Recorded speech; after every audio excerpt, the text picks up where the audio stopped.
Fiddle again, and hello, it's Vo, and welcome back to Magic Monday. We're going to speak about collector boosters today. Now, in your Commander precons, you get these little sample packs with a couple of cards from collector boosters. And that sort of tempts you in. Once you've opened a couple of those, then it's on to opening a few actual collector boosters. Basically, it's a fancy pack of cards where your cards are foil or they're special alternative art or full art cards. And you can get some super rare ones in the pool of cards that you can open that are worth a decent amount of money. Obviously, these packs cost a lot more. They cost about 4 or 5 times the cost of a normal pack of cards. You're getting lots of rares, you're getting lots of foil cards, fancy versions of cards that you would open. So you've got to have more money than sense to think this is a good idea, really. I'm a sucker for a shiny land. I'm pretty old school. I do love a shiny land. I'm easily impressed, you know. But yeah, so when you've got more money than sense, then sure, buy some collector boosters. I wouldn't say that they're the best value for money. It obviously depends what you open. If you can open some cards that are worth the cost of the whole pack, then sure, great. At least they're well packaged. You find these collector boosters, you have to cut them open with a pair of scissors, you can't just lazily rip them open. Pretty sure that's to stop people opening them and repackaging them, keeping all the best cards for themselves and putting in the worst ones. I'm sure that's to stop that sort of tampering happening, but then making the packaging a little bit tighter. It also helps the cards stay straight.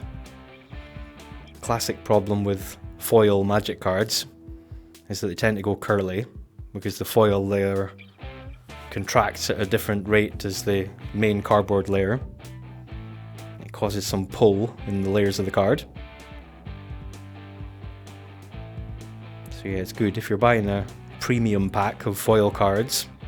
You don't want them to be all curly when you open the pack. So it maybe helps with that as well. But it certainly feels like a classier product. And you've got to take scissors to get into it. It feels a bit more secure.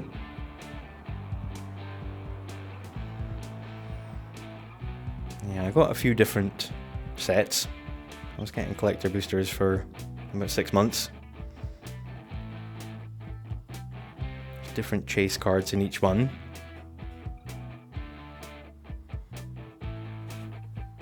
For Ixalan, I think I was trying to get some dinosaurs. I wanted to make up a dinosaur commander deck. I knew there was a precon already, but rather than get that, I just wanted to make it up out of random dinosaur cards and make it myself.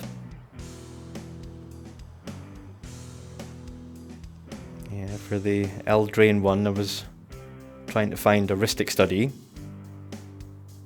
or a Bitter Blossom.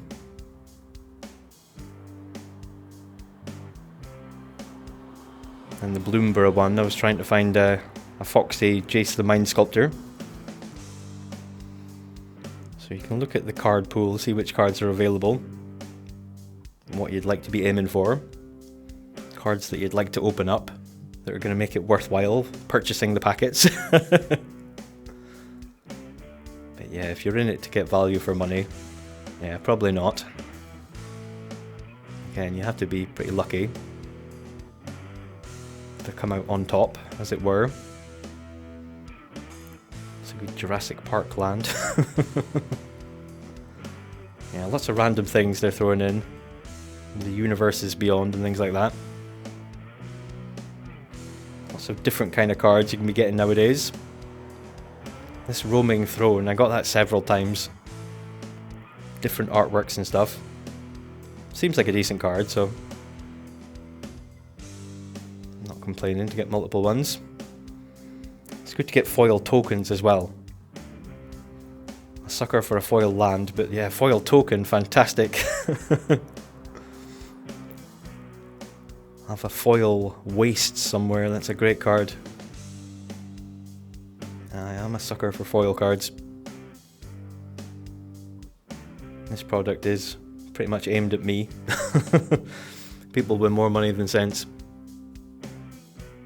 that want the shiny shine, the fancy cards. But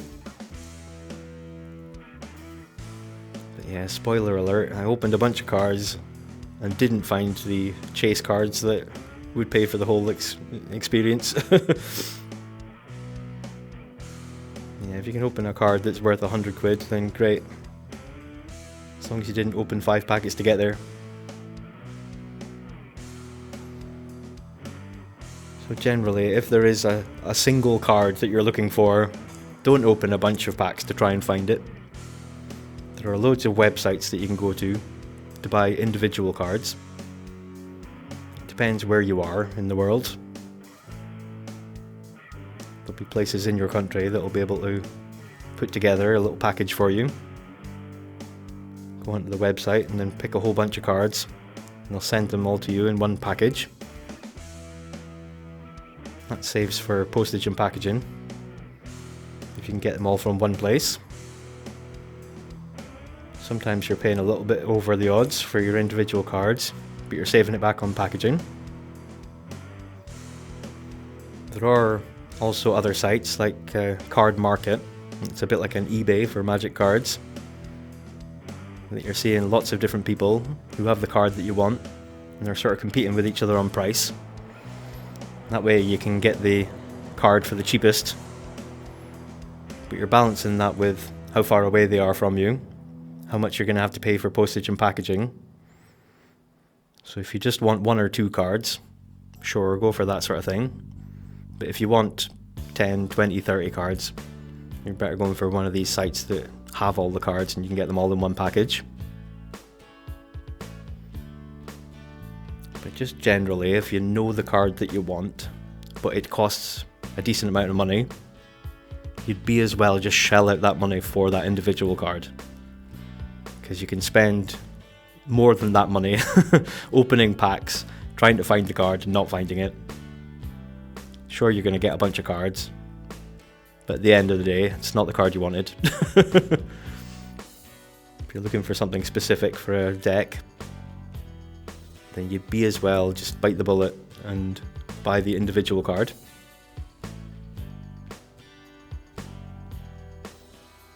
Still always going to recommend that people buy the bundles, like the 9 boosters in it. You can get like a gift bundle that has like 7 normal boosters in it and 2 collector boosters. Sanguine Bond, what a great card. Nice new artwork for it as well.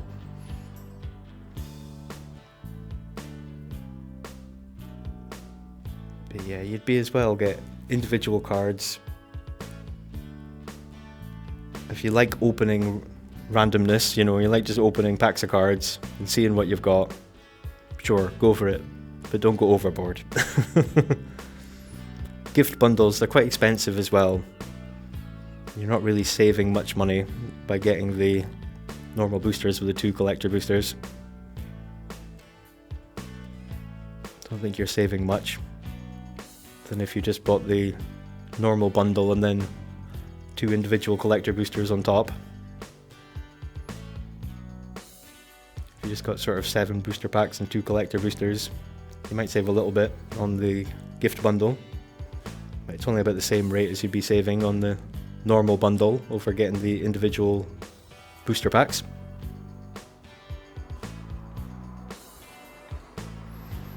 So yeah, if you're flush, you've already got heaps and heaps of cards, and you just want some nice shiny cards,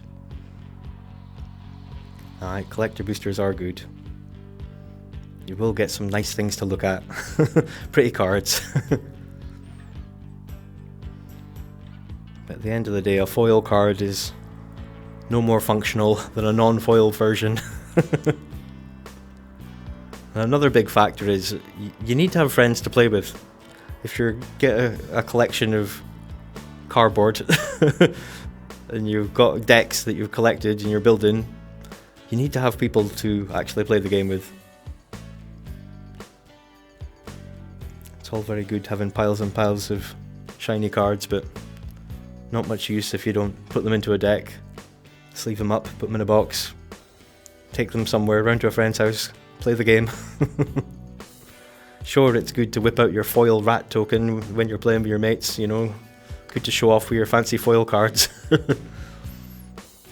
If you don't have that opportunity to play in paper with people, you're probably better sticking to Arena. At least you're not shelling out money, and you're always going to have opponents to play with. I recently uninstalled Arena because it had ballooned to 12 gigabytes or something on my main drive, and it was running out of room. But I have been playing it since the beta. It's just been adding on files and files and files and files and never seemed to delete its previous versions. So I think I'll have to reinstall it back through Steam to get it to install on the drive with more room on it. But yeah, stick to Arena if you don't want to spend money and you always want a game.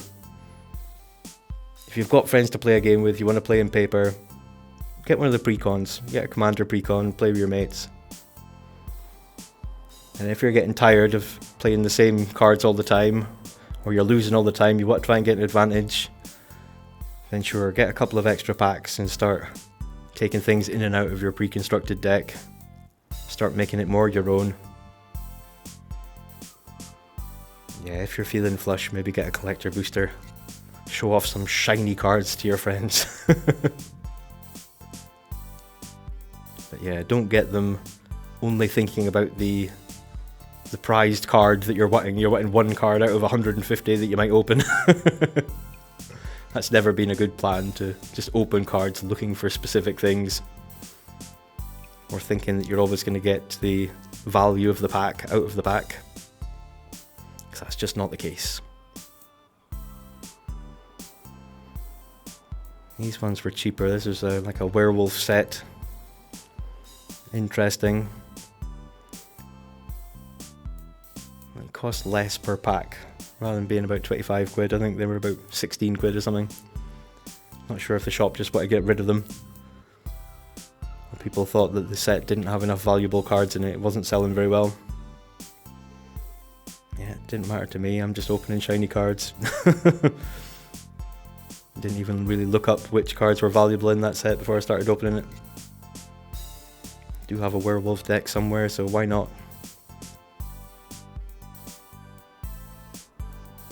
Yeah, double-sided cards. Interesting mechanic. Not much use when you've got them in sleeves. It's a bit of a faff. Yeah, a lot of these cards I'm just seeing for the first time. I'm trying to absorb them as I'm showing them off. Yeah, look at these lands. It's like a weird etched thing. Yeah, I love that. Yeah, those lands are cool. Might not have super valuable cards in the set, but the lands look great.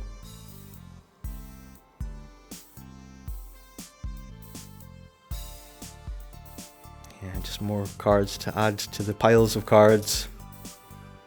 One day you'll be making a green and white angel deck and be like, I've got just the card for that. I have to go try and find it again.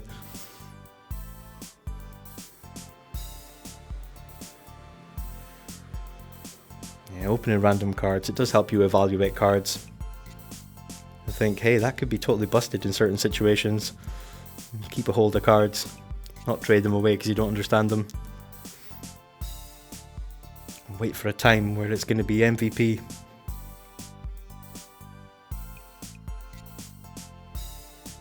Yeah, another cool artwork. Yeah, lots of cool foiling, lots of cool alternative artworks. Just something a bit different and a bit more interesting than just opening your standard packs. Reassuringly expensive.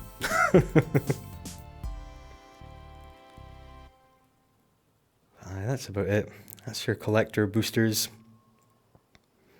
Can obviously get them, as I say, in the gift bundle.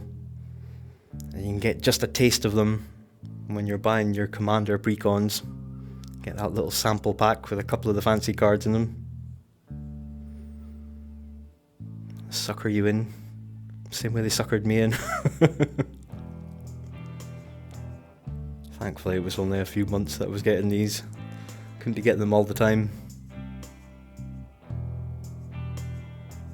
Yeah, foil bat token. Want to make a bat deck. Find something that makes bat tokens. I'll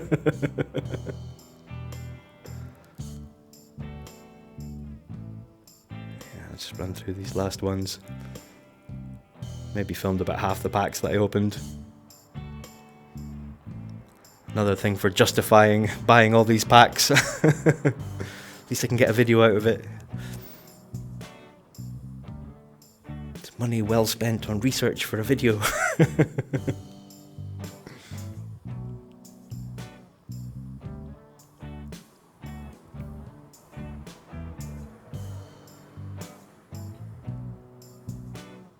Stick with your bundles. Definitely wouldn't recommend this to your casual Magic player or cardboard buyer. It's definitely a premium product. It is classy, it is nice to open. Do get cool lands like that, you know. But you get fairly cool lands in the bundles as well. Foil full arts and stuff. Definitely don't be buying these for the shiny lands. You can definitely get them cheaper. But yeah, if you want the fancy cards, go buy them individually. Save a lot of time and money and spare cards.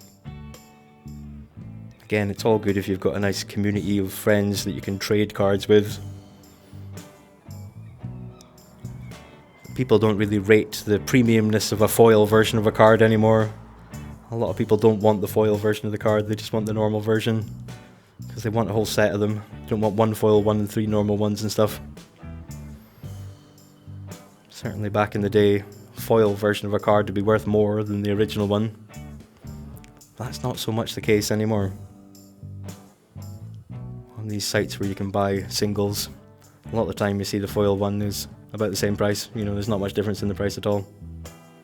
Which I think is crazy. I'll be buying all the foil ones. But